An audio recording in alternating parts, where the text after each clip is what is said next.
Les feux de brousse sont allumés partout en milieu rural au Bénin et pour diverses raisons. Les causes des feux sont multiples et varient selon les acteurs. On peut distinguer des raisons d'ordre pratique, réduction de la pénibilité du travail agricole, salubrité et sécurité alimentaire, gestion du pâturage, des raisons socio-culturelles, chasse à la battue, aménagement paysager, assainissement et hygiène publique et des raisons ludiques et récréatives. C'est pourquoi l'émission Écho de nos parcs de ce jour reçoit pour vous Monsieur Orlus Wendeyama, directeur de la conservation et de la gestion de l'habitat du parc Bendjari. Il est là pour nous parler de la gestion des feux de brousse autour du parc national de la Bendjari. Bonjour Monsieur Orlus.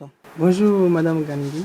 Que comprendre par feu de brousse? Alors les feux de brousse, on peut dire de manière générale, c'est tout mis à feu dans la végétation à des objectifs donnés, quel que soit l'objectif donné.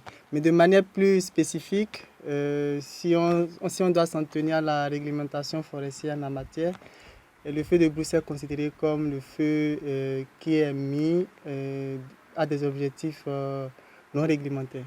Quelle est la période légale pour les feux de brousse? La période légale des feux de brousse est fixée par arrêté. Cet arrêté est fixé, est signé chaque année.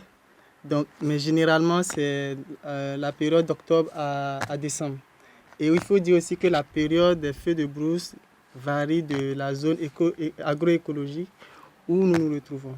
Par exemple, on n'a pas les mêmes périodes de feux de brousse quand on est au nord que quand on est au sud. Monsieur Orlus, parlez-nous des avantages des feux de brousse planifiés. Alors, les feux de brousse planifiés ont pour avantage de permettre les nouvelles repousses. Et particulièrement dans les aires protégées, c'est très important parce qu'il y a certaines espèces qui, elles, ont besoin du feu. Quand je parle d'espèces végétales, qui ont besoin du feu pour pouvoir se régénérer. Donc, quelque part, le feu de brousse permet la régénération naturelle pour certaines espèces.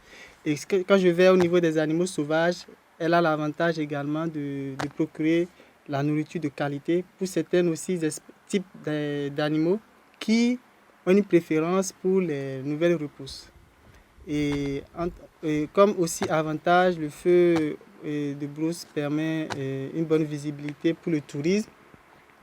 Elle permet de maîtriser les dégâts que d'autres feux pourraient occasionner. Je veux dire par exemple, si vous vous retrouvez dans une surface qui n'est pas brûlée, quand vous faites le feu, précoce par exemple, si entre-temps il y a un feu tardif qui vient, il n'y a plus beaucoup de zones pour ce feu-là de prendre, donc il ne permet pas de brûler de vastes zones et aussi de brûler les animaux. Donc ça prévient les feux dévastateurs, ça prévient et ça évite de perdre les animaux. Voilà un peu les avantages des feux de brousse. Oui, et quelles sont les dispositions prises par le parc pour éviter les dégâts liés au feu de brousse? Alors, les dispositions que nous prenons sont, premièrement, nous mettons en place le plan de gestion des feux qui est actualisé chaque saison. Donc, à partir de ce plan, nous déclinons les différentes étapes ou, si vous voulez, les activités que nous devons réaliser pour éviter les désavantages des feux incontrôlés.